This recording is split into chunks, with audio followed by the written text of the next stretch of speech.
Speaker Ayyanna Patrudu 1/70 చట్టంపై చేసిన వ్యాఖ్యలు అల్లూరి సీతారామరాజు జిల్లాలో చిచ్చుపెట్టాయి. ఆదివాసీలు ఆయన వ్యాఖ్యలకు నిరసనగా 48 గంటల పాటు బంద్ పాటిస్తున్నారు. ఈ బంద్కు రాజకీయ పార్టీలు, గిరిజన సంఘాలు మద్దతు తెలపడంతో జనజీవనం స్తంభించింది. ఆర్టీసీ బస్సులు ఎక్కడికక్కడే నిలిచిపోయాయి. దుకాణాలు మూతపడ్డాయి. అయ్యన్న పాత్రుడు తన వ్యాఖ్యలపై క్షమాపణ చెప్పాలని డిమాండ్లు ఊపందుకున్నాయి. 1/70 చట్టాన్ని సవరించాలని చెప్పి స్పీకర్ అయ్యన్న పాత్రుడు వ్యాఖ్యలను ఖండిస్తూ ఆదివాసీ అఖిలపక్ష ప్రజా సంఘాలు 48 గంటలు బంద్ పిలిపించాయి.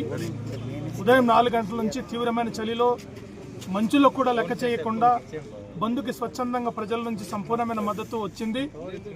రాష్ట్ర ప్రభుత్వం స్పందించి రాష్ట్ర ముఖ్యమంత్రి గారు 1/70 చట్టాన్ని సవరించట్లేదు, దాన్ని పకడ్బందీగా అమలు చేస్తానని చెప్పి స్పష్టంగా ప్రకటన చేయాలని చెప్పి మేము ప్రభుత్వాన్ని డిమాండ్ చేస్తున్నాం.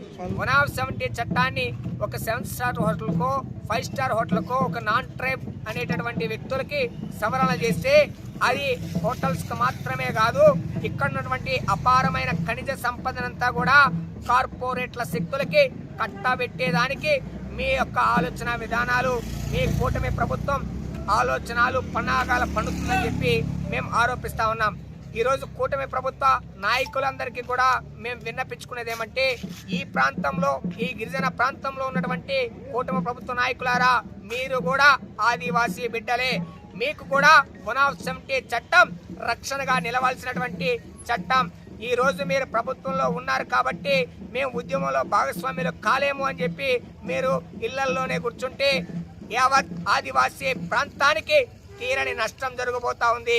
కాబట్టి పార్టీలని పక్కన పెట్టండి, జెండాలని పక్కన పెట్టండి, ఒకటే ఆదివాసీ ఎజెండాగా ఈరోజు 170 చట్టాన్ని పరిరక్షించుకోవడంలో ప్రతి ఒక్క ఆదివాసీ బిడ్డ ఉద్యమ పిడికెలను ఎత్తేదానికి సంసిద్ధం కావాలని చెప్పి ఈరోజు తెలియజేస్తా ఉన్నాం. ఒకవైపు మన ఎర్రవరం ఆ ప్రాంతాల్లో హైడ్రో పవర్ ప్రాజెక్టు, అట్లానే అనంతగిరి మండలంలో హైడ్రో పవర్ ప్రాజెక్టు కోట్లాది రూపాయలతో ఈరోజు పెద్ద ఎత్తున అక్కడ ఫ్యాక్టరీలు పెట్టబోతా ఉన్నారు.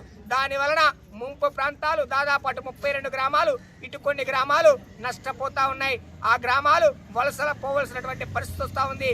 కాబట్టి దానితో భాగంగానే గతంలో ఇదే టీడీపీ ప్రభుత్వం 97 జీవోని తీసుకొచ్చి ఇక్కడ ఉన్నటువంటి బాక్సైట్ లాంటి గనులని తవ్వుకుపోదామని కుట్రలు పండింది. గత ప్రభుత్వం అదృష్టవశాత్తు ఆదివాసీ బిడ్డల మీద ఇంట్రెస్ట్ ఉండి ఆదివాసీ బిడ్డల రక్షణ కలిసి ఆ జీవో నెంబర్ 97ని రద్దు చేసింది. కానీ ఈరోజు 170 చట్టాన్ని సవరణ చేసి ఈ ప్రాంతంలో ఉన్నటువంటి బాక్సైట్, లాటరైట్ లాంటి గనుల్ని కార్పొరేట్ల చేతుల్లోకి అప్పచెప్పేదానికి కుట్ర పడుతూ ఉంది.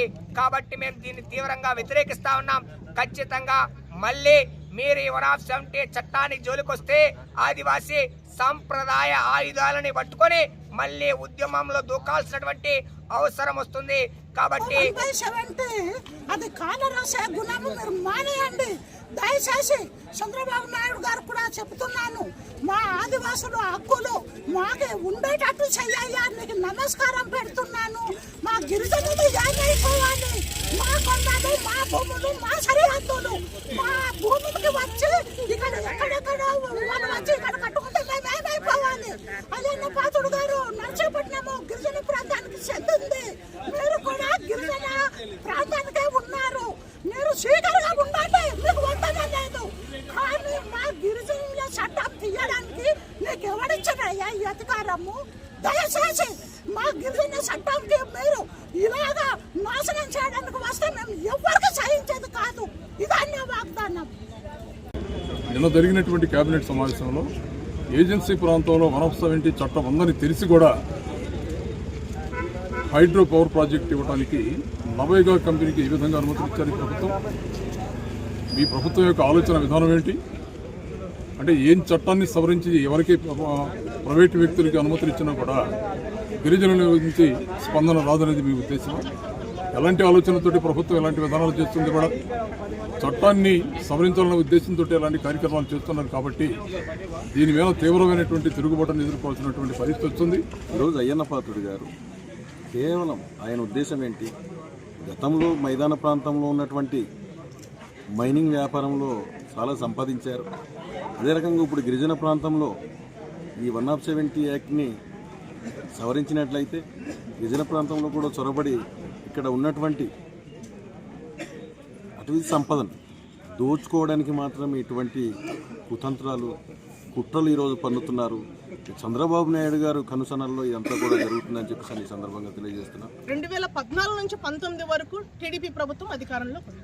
2014లో ఆగస్టు 9th ఆదివాసీ దినోత్సవం రోజున ఎంతో దుర్మార్గంగా, ఎంతో మూర్ఖంగా అప్పుడున్నటువంటి ముఖ్యమంత్రి చంద్రబాబు నాయుడు గారు జీవో నెంబర్ 97ని రిలీజ్ చేయడం జరిగింది. అంటే బాక్సైట్ తవ్వకాలకి అనుమతులు ఇవ్వాలనేది సవరించాలని చెప్పేసి ఆ రోజు ఆయన మాట్లాడినటువంటి మాటలు. ఇలాగే విద్యార్థి, ఉపాధ్యాయ, అన్ని గిరిజన సంఘాలు కానివ్వండి, రాజకీయ పార్టీలు రోడ్డు మీదకి వచ్చి మన యొక్క ఆవేదన వ్యక్తం చేసిన తర్వాత అప్పుడు ప్రతిపక్ష నేతగా ఉన్నటువంటి జగన్మోహన్ రెడ్డి గారు చింతపల్లిలో జరిగినటువంటి ఒక మహాసభలో 97 జీవోని నేను అధికారంలోకి వచ్చిన తర్వాత తొలగిస్తానని ఆ రోజు ఆయన మాట్లాడినటువంటి మొట్టమొదటి అసెంబ్లీ సెషన్స్ లోనే జీవో 97ని రద్దు చేసినటువంటి ఘనత జగన్మోహన్ రెడ్డి గారు. అంటే ఇక్కడ మనం అర్థం చేసుకోవాల్సింది, జగన్మోహన్ రెడ్డి గారికి గిరిజన ప్రాంతం అన్నా, గిరిజన ప్రజలన్నా ఎనలేని అభిమానం.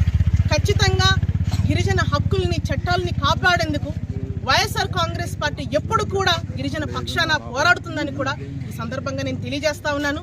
ఇక్కడ ఏంటంటే ఎక్కువ కోల్పోతుంది మేము గిరిజనులు. మా అవకాశాలు, మా ఉద్యోగాలు, మా భూములు గిరిజన నేతలు తీసుకోవడం జరుగుతుంది.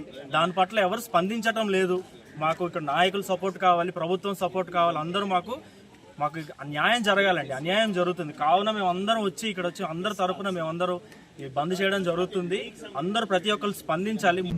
చట్టాలు కానీ 1/70 కానీ మార్పులు చేర్పులు చేసినట్లయితే భవిష్యత్తులో మేము ఏజెన్సీ ప్రాంతంలో ఉన్నటువంటి గిరిజనులందరూ ఏకమై పోరాటానికి సిద్ధమవుతామని చెప్పి తెలియబోతా ఉన్నాం. సీఎం 170 మీద సీఎం ప్రకటన వెంటనే చేయాలని చెప్పి మేము ఈ సందర్భంగా డిమాండ్ చేస్తున్నాం.